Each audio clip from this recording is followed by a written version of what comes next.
de vote, je n'en vois pas. Si, Madame Lienemann. Je voterai ces 3 amendements de suppression.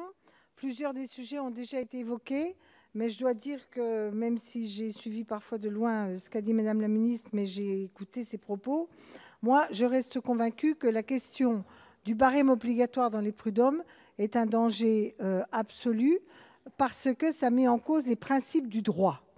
Or, on ne peut pas avoir des principes du droit différenciés quand on est dans le droit du travail ou quand on est dans le droit pénal. Le principe du droit en France, c'est l'individualisation de la peine, du dédommagement, de la prise en compte des situations. Or, je vous rappelle qu'on a eu des débats extrêmement importants sur le champ pénal avec les peines planchers automatiques et autres sujets. Alors certes, certains de nos collègues sont peut-être sur ces conceptions-là. Moi, je considère qu'aujourd'hui, il n'y a pas de barème, c'est l'arbitrage du juge, en l'occurrence des juges prud'homaux, qui doit être déterminant. La deuxième chose, c'est que la réduction du recours pour les licenciements est de toute façon une fragilité supplémentaire.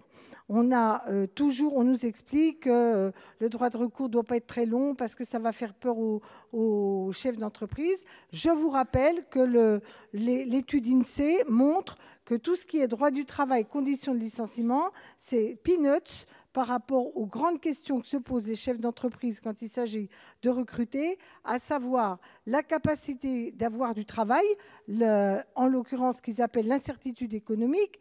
Le deuxième sujet, c'est de trouver des salariés compétents pour les tâches qu'ils demandent. Or, et ça nous amènera à la question suivante, il ne faut pas s'étonner qu'il y ait un certain nombre de salariés compétents qui ne cherchent plus à prendre certains emplois, quand ces emplois sont hyper fragilisés, quand ces emplois ne sont pas valorisés et quand ces emplois sont pénibles.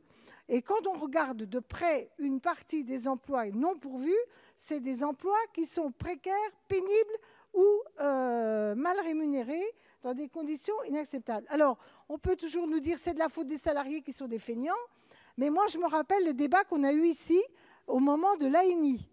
On nous a fait des grandes théories que la flexibilité et que les mécanismes de négociation allaient réduire les contrats courts. J'observe que chaque fois qu'on nous dit qu'il y a des outils pour faire qu'il y ait des CDD moins longs, eh ben c'est l'inverse qui se passe. Les chiffres du chômage sont absolument dramatiques aujourd'hui en France. De ce mois-ci, il y a certes une baisse. Il faut conclure, Madame Lienemann. Il y a certes une baisse du nombre catégorie A, mais une explosion des CDD de plusieurs jours, pas de semaines et de mois. Oui, Madame Lienemann.